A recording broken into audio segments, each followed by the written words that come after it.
Le vent glacial de novembre fouettait la lande désolée, comme un fouet invisible, arrachant des gémissements lugubres aux bruyères noircies. Au sommet de la colline, le manoir de Thornfield se dressait tel un titan de pierre, défiant les éléments, ses fenêtres illuminées comme des yeux fiévreux, perçant l'obscurité. C'est dans ce lieu maudit, à la frontière du Yorkshire, qu'Hercule Poirot fut convoqué par un télégramme énigmatique. « Venez immédiatement. Mort suspecte. La malédiction s'accomplit. » Le célèbre détective belge, emmitouflé dans son manteau de voyage, contemplait la bâtisse sinistre depuis la voiture qui le conduisait. Son ami, le capitaine Hastings, assis à ses côtés, frissonnait autant de froid que d'appréhension. Ni l'un ni l'autre ne pouvaient imaginer que cette affaire défierait toutes les règles de la logique. Le domaine entier semblait plongé dans un silence anormal, comme si la nature elle-même retenait son souffle. Poirot ajusta sa moustache d'un geste machinal, signe chez lui d'une intense concentration. Les petites cellules grises allaient être mises à rude épreuve dans ce royaume de ténèbres et de secrets. La porte massive du manoir s'ouvrit avec un grincement sinistre qui fit sursauter Hastings. Un majordome au visage émacié, aussi pâle qu'un cadavre, les accueillit d'une révérence raide. « Monsieur Poirot, nous vous attendions », murmura-t-il d'une voix caverneuse qui semblait monter des profondeurs de la terre. Le hall d'entrée était plongé dans une semi-obscurité, éclairé seulement par quelques candélabres dont les flammes dansaient comme des âmes tourmentées. Des portraits ancestraux tapissaient les murs, leurs regards sévères suivant les visiteurs à chaque pas. L'air était saturé d'une odeur de moisi, de cire et de quelque chose d'indéfinissable, d'oppressant. Hastings sentit un frisson lui parcourir l'échine, tandis qu'il traversait d'interminables couloirs. Les planchers craquaient sous leurs pas, et quelque part dans les hauteurs du manoir, on entendait le vent hurler comme une bête affamée. « Monsieur et Madame Earnshaw vous attendent au salon », annonça le majordome. Poirot observait tout avec ses yeux perçants, enregistrant chaque détail, chaque anomalie dans ce théâtre macabre. Le salon était une pièce immense, dominée par une cheminée monumentale, où crépitait un feu anémique.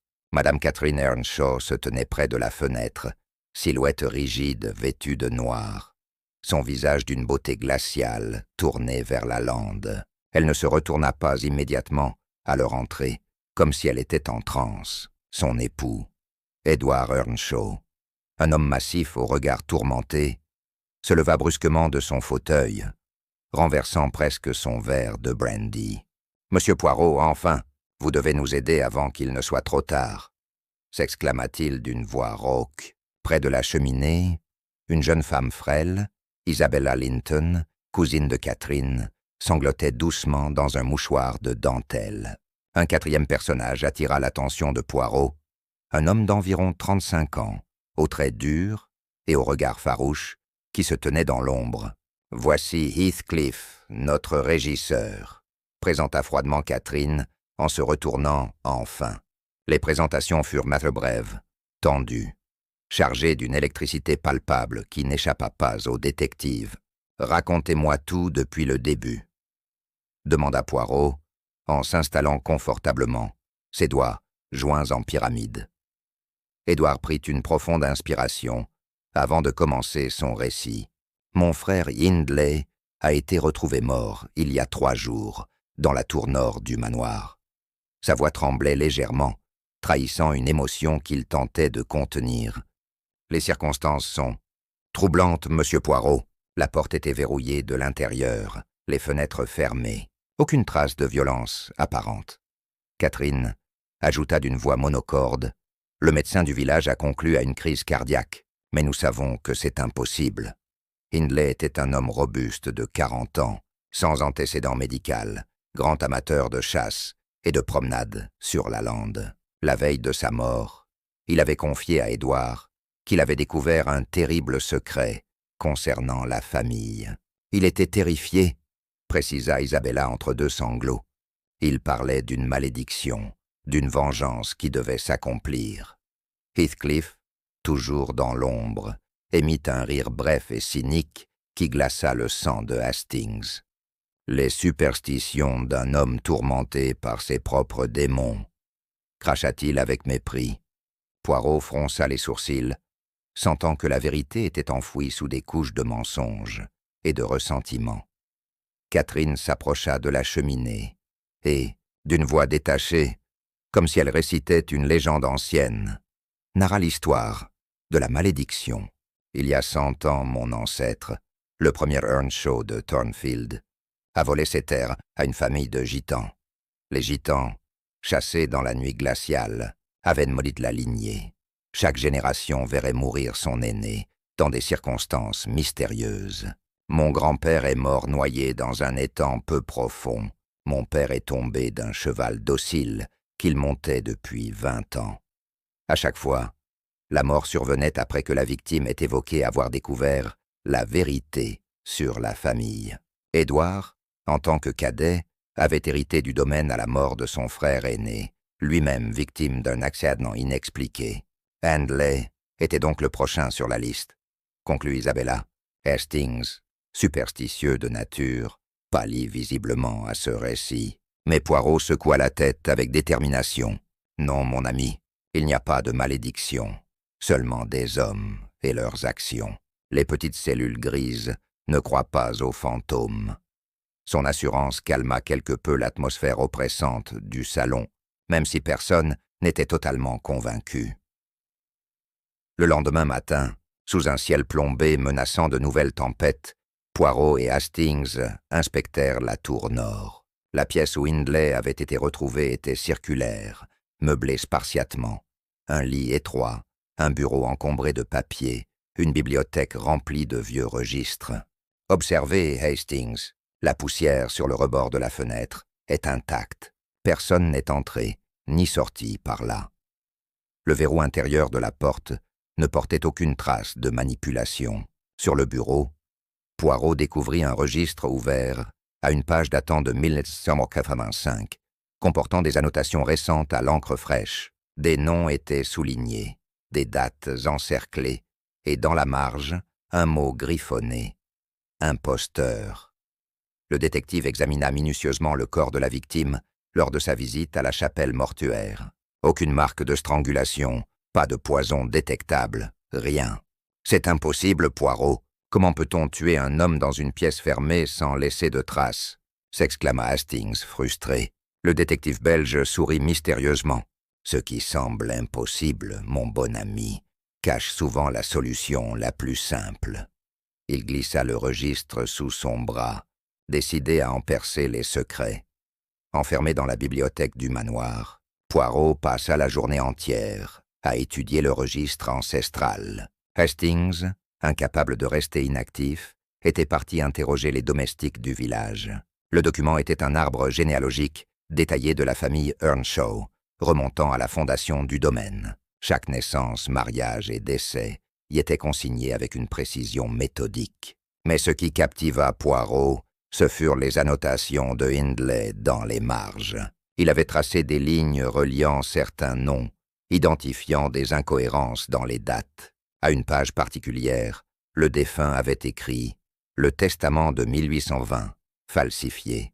Un autre passage montrait un mariage enregistré 2 fois, avec des dates différentes. Soudain, la porte de la bibliothèque s'ouvrit brusquement. Heathcliff se tenait sur le seuil, son visage ordinairement impassible tordu par une rage contenue. « Ce registre est propriété de la famille Earnshaw. Vous n'avez pas le droit de fouiller dans nos affaires. » gronda-t-il. Poirot le toisa calmement, sans la moindre trace de peur. « Monsieur Heathcliff, j'ai été invité ici pour élucider un meurtre. Tout ce qui concerne cette famille est maintenant mon affaire. » Le régisseur recula, le regard chargé de menaces silencieuses, avant de disparaître dans les ténèbres du couloir.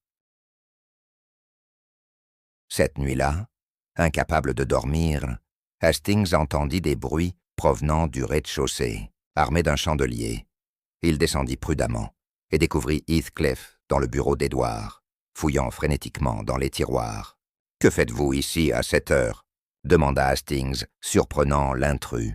Heathcliff se redressa lentement, une liasse de documents à la main. « Je cherche ce qui m'appartient de droit, » répondit-il, sa voix vibrante d'une émotion longtemps contenue.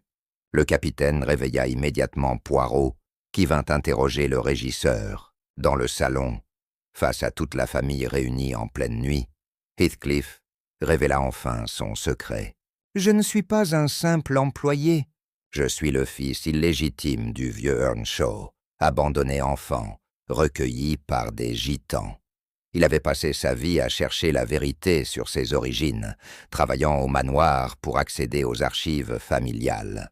Hindley avait découvert mon secret et menaçait de me chasser sans un sou, confessa-t-il.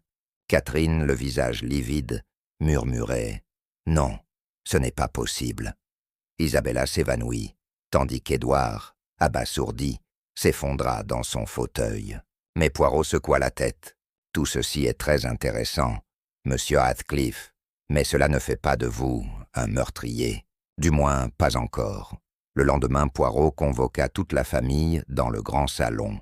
Il avait passé la nuit à reconstituer le puzzle. « Mesdames, messieurs, permettez-moi de vous révéler ce que Hindley avait découvert. » Le registre contenait effectivement la preuve d'une falsification, mais pas celle qu'on imaginait.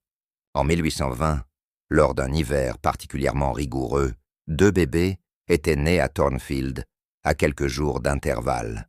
Un garçon et une fille. L'héritier légitime était la fille. Mais dans cette époque où seuls les hommes pouvaient hériter, les registres furent modifiés. La petite fille avait été déclarée morte-née, et le garçon, né d'une servante, avait été enregistré comme l'héritier. Tous les Earnshaw depuis lors sont donc des imposteurs, déclara Poirot. Catherine devint blanche comme un linge. Mais alors, qui est le véritable héritier? Poirot se tourna lentement vers Isabella, qui tremblait de tous ses membres. « Mademoiselle Isabella, vous n'êtes pas la cousine de Catherine. Vous êtes la descendante directe de la véritable lignée Earnshaw. » La jeune femme frêle, toujours considérée comme une parente pauvre, était en réalité la propriétaire légitime de Thornfield. Le silence qui suivit cette révélation fut plus oppressant que tous les hurlements du vent. Chapitre 9. L'assassin démasqué. Hindley avait découvert cette vérité, continua Poirot, implacable, et il avait décidé de la révéler, quitte à détruire sa propre légitimité. Mais quelqu'un ne pouvait pas permettre cela. Le détective se déplaça lentement dans la pièce, observant chaque réaction. Le meurtre dans la chambre fermée n'était pas si mystérieux. La victime connaissait son assassin, lui faisait confiance. Cette personne est entrée normalement, a servi un thé empoisonné à Hindley, puis est ressortie en verrouillant la porte derrière elle. Hastings s'exclama « Mais c'est impossible. Personne ne peut verrouiller une porte de l'extérieur quand le verrou est à l'intérieur. » Poirot sourit. « Ah, mais il existait une deuxième clé, une clé que seule une personne possédait, celle qui gérait toutes les clés du manoir. » Il se tourna brusquement vers le majordome. « Non, ce n'est pas lui. C'est Madame Catherine Earnshaw elle-même. » Catherine éclata d'un rire hystérique. « Vous êtes fou. J'aimais mon beau-frère comme un frère. » Mais Poirot montra un trousseau de clés découvert dans ses appartements, incluant un double de la clé de la tour. « Vous avez empoisonné Hindley avec de la digitaline, indétectable lors d'un examen superficiel, simulant une crise cardiaque. Vous seul saviez qu'il avait découvert la vérité et que votre position, votre fortune, tout allait s'effondrer. » Catherine s'effondra, avouant tout, dans un flot de paroles désespérées. Chapitre 10. Épilogue sur la lande.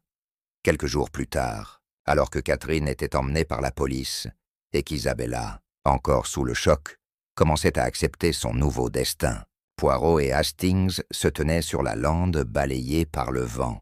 Le manoir de Thornfield, derrière eux, semblait déjà moins menaçant sous les premiers rayons d'un soleil timide. C'était donc une simple question d'héritage et de cupidité, soupira Hastings. Rien de surnaturel, aucune malédiction. Poirot hocha la tête. La seule malédiction, mon ami, est celle que les hommes créent eux-mêmes par leur avidité et leurs mensonges. Les gitans n'avaient rien à voir avec ces morts mystérieuses. Il alluma une cigarette, contemplant l'horizon infini. Chaque génération avait un secret à protéger, et certains étaient prêts à tuer pour cela. La soi-disant malédiction n'était qu'un masque commode.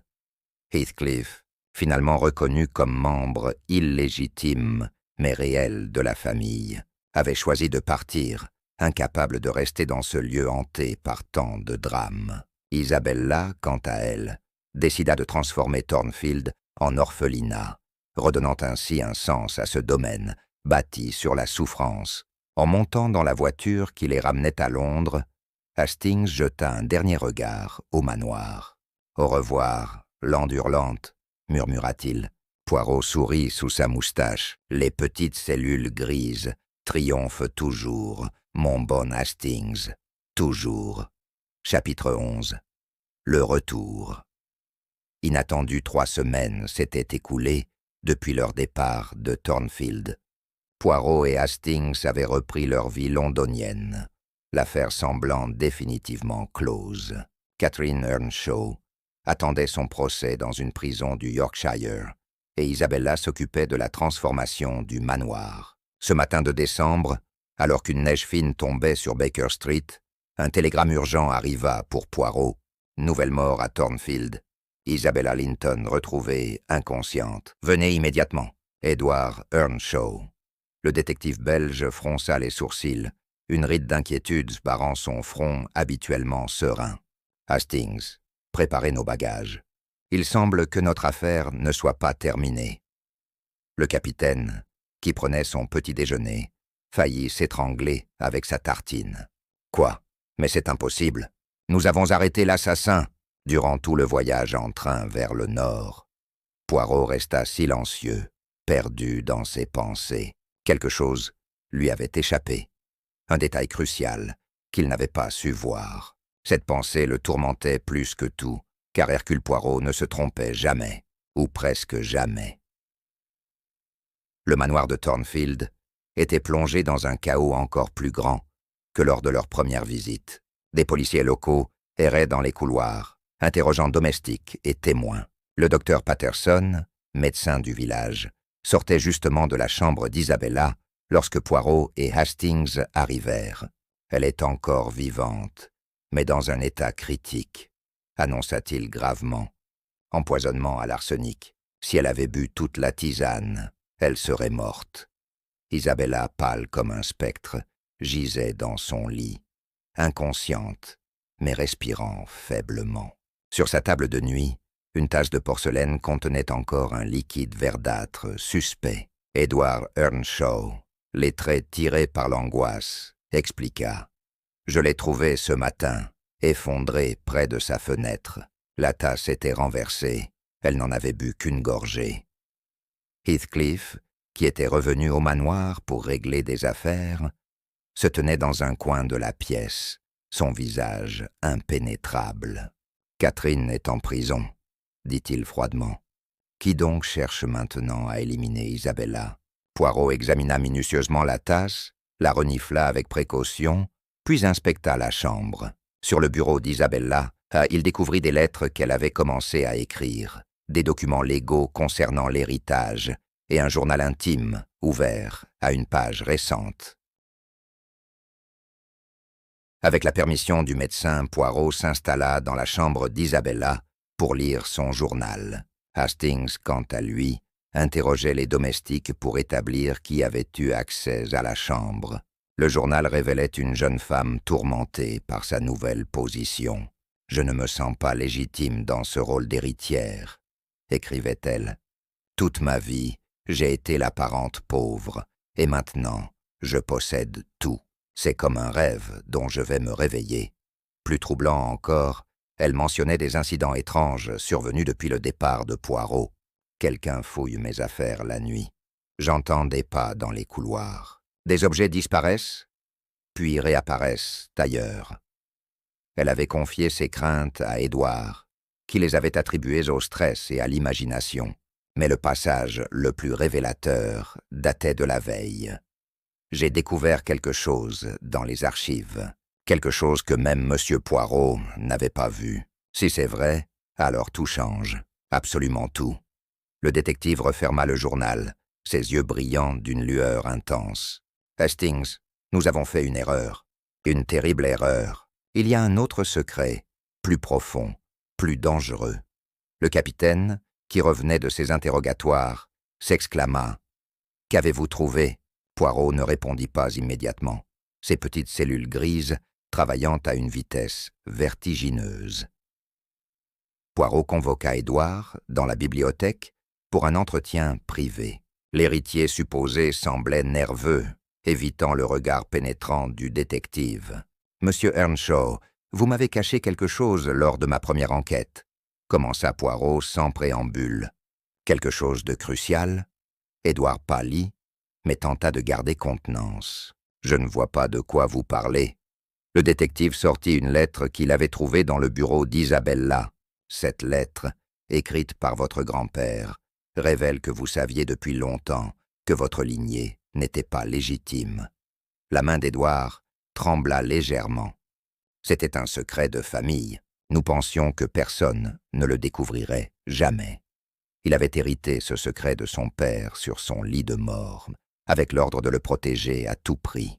Hindley l'a découvert en fouillant les archives. Il voulait révéler la vérité, purger la famille de ce mensonge.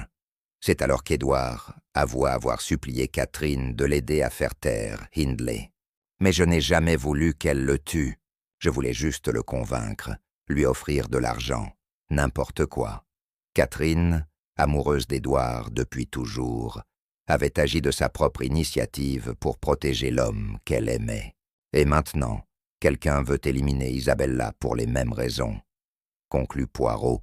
Quelqu'un qui refuse de perdre cet héritage. Cette nuit-là, Poirot mit en place un piège. Il fit circuler la rumeur qu'Isabella avait repris conscience et s'apprêtait à révéler l'identité de son agresseur. Puis, caché dans la chambre avec Hastings et 2 policiers, il attendit. Les heures s'écoulèrent, dans un silence oppressant, seulement troublé par les gémissements du vent sur la lande. Vers 3 heures du matin, la porte s'ouvrit lentement. Une silhouette se glissa dans la pénombre, se dirigeant vers le lit d'Isabella. « Maintenant !» cria Poirot en allumant brusquement la lampe. Heathcliff se figea, une seringue à la main, le visage tordu par une rage mêlée de désespoir. Les policiers se précipitèrent pour le maîtriser. « Pourquoi ?»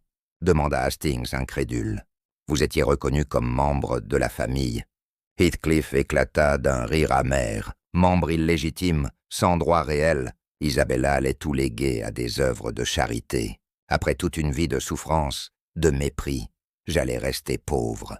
Il avoua avoir empoisonné la tisane d'Isabella, espérant que sa mort serait attribuée à une maladie. Avec elle disparue, et Catherine en prison, Édouard devrait partager l'héritage avec moi. Nous sommes demi-frères, après tout. Poirot secoua tristement la tête. La cupidité, toujours la cupidité. Vous auriez pu construire votre propre vie, mais vous avez choisi de détruire celle des autres. Chapitre 16. Les fantômes du passé au petit matin. Alors que Heathcliff était emmené par la police, Isabella reprit enfin conscience. Encore faible, elle demanda à voir Poirot. « J'ai découvert quelque chose de terrible dans les archives ?» murmura-t-elle d'une voix fragile. « Quelque chose que même vous n'aviez pas vu. » Elle révéla que le premier Earnshaw, celui qui avait prétendument volé les terres aux gitans, était lui-même un gitan converti. Il n'y avait pas de vol. Il avait hérité légitimement, mais pour être accepté par la société, il avait renié ses origines. La malédiction n'était pas une vengeance extérieure, mais le poids du mensonge et de la honte, transmis de génération en génération. Chaque héritier découvrait la vérité et en mourait, soit de culpabilité, soit assassiné par ceux qui voulaient protéger le secret. Heathcliff, descendant direct de cette lignée gitane, était en réalité le plus légitime de tous. L'ironie est cruelle, commenta Poirot. L'homme qui se croyait bâtard était le véritable héritier, et sa cupidité l'a détruit. Isabella décida alors de rendre publique toute l'histoire, libérant enfin la famille de ce fardeau ancestral. Le manoir serait effectivement transformé en orphelinat, ouvert à tous les enfants, sans distinction d'origine. Quelques semaines plus tard, Poirot fut appelé à témoigner au procès de Catherine Earnshaw. La salle d'audience était bondée, l'affaire ayant fait sensation dans toute l'Angleterre. Catherine, amaigrie et vieillie, se tenait droite dans le box des accusés. Son avocat tenta de plaider la passion, l'amour aveugle qui l'avait poussée au crime. Elle a agi pour protéger l'homme qu'elle aimait, argumenta-t-il avec véhémence. Mais le témoignage de Poirot fut accablant. Il décrivit avec précision la préméditation, l'achat discret de digitaline chez un apothicaire de Londres, les visites répétées à Hindley pour gagner sa confiance. Ce n'était pas un crime passionnel, mais un assassinat calculé, affirma le détective. Édouard, également cité comme témoin, s'effondra à la barre en avouant sa part de responsabilité morale. Je lui ai dit que Hindley nous détruirait. Je n'ai pas tué, mais mes mots ont armé le bras de Catherine. Le jury ne délibéra que 2 heures. Catherine fut reconnue coupable de meurtre avec préméditation et condamnée à la pendaison. En entendant le verdict, elle ne montra aucune émotion, comme si elle avait déjà accepté son destin depuis longtemps. Seule une larme coula lentement sur sa joue de marbre. Chapitre 18. Rédemption Édouard. Earnshaw, rongé par la culpabilité, décida de tout abandonner. Il renonça publiquement à ses prétentions sur Thornfield et partit pour l'Amérique, cherchant à recommencer une nouvelle vie loin des fantômes du passé. Avant son départ, il rendit visite à Catherine en prison. Leur conversation resta privée, mais on le vit ressortir les yeux rouges, brisés. L'amour peut être la plus belle ou la plus terrible des choses, confia-t-il à Poirot lors de leurs adieux. Catherine m'aimait au point de tuer pour moi, et moi, je l'ai laissé le faire. Le détective ne le jugea pas, se contentant d'un regard empreint de compassion. Isabella, rétablie, se consacra entièrement à son projet d'orphelinat. Elle fit venir des architectes pour rénover Thornfield, transformant les salles sombres en espaces lumineux et accueillants. Les portraits sinistres des ancêtres furent décrochés, remplacés par des peintures colorées. Ce lieu a été trop longtemps une prison, déclara-t-elle. Il est temps qu'il devienne un refuge. Le jour de l'ouverture de l'orphelinat, une foule nombreuse se pressa pour l'événement. Des enfants de toutes origines coururent dans les couloirs, autrefois hantés par les secrets. Pour la première fois en 100 ans, Thornfield résonnait de rire et non de gémissements. Poirot, présent pour l'occasion, observa la scène avec satisfaction. 1 an plus tard, par une belle journée de printemps, Poirot et Hastings retournèrent à Thornfield pour une dernière visite. Le manoir était méconnaissable. Les jardins, autrefois envahis de ronces, étaient désormais fleuris. Les enfants jouaient sur la lande, transformant ce lieu de désolation en terrain d'aventure joyeuse. Isabella les accueillit avec un sourire radieux. Elle avait trouvé sa vocation et semblait enfin en paix avec elle-même. « Monsieur Poirot, sans vous, rien de tout cela n'aurait été possible, » dit-elle avec gratitude. Le détective refusa modestement le compliment. « C'est vous qui avez choisi de transformer le mal en bien, mademoiselle. Mes petites cellules grises n'ont fait que révéler la vérité. Catherine Earnshaw avait été pendue 3 mois auparavant. Étrangement, ces derniers mots avaient été une citation de Wuthering Heights. « Je suis Heathcliff ». Personne n'avait compris cette référence littéraire. Heathcliff, condamné à perpétuité, croupissait en prison, refusant toute visite. Édouard, disait-on, avait prospéré en Amérique dans le commerce du bois. En quittant Thornfield pour la dernière fois, Hastings demanda « Croyez-vous que la malédiction soit vraiment brisée ?» Poirot contempla le manoir une dernière fois, écoutant les rires d'enfants portés par le vent. « Il n'y a jamais eu de malédiction, mon ami. Seulement des hommes prisonniers de leurs mensonges. Maintenant, la vérité les a libérés. » Le vent sur la lande ne hurlait plus. Il murmurait doucement, comme apaisé lui aussi.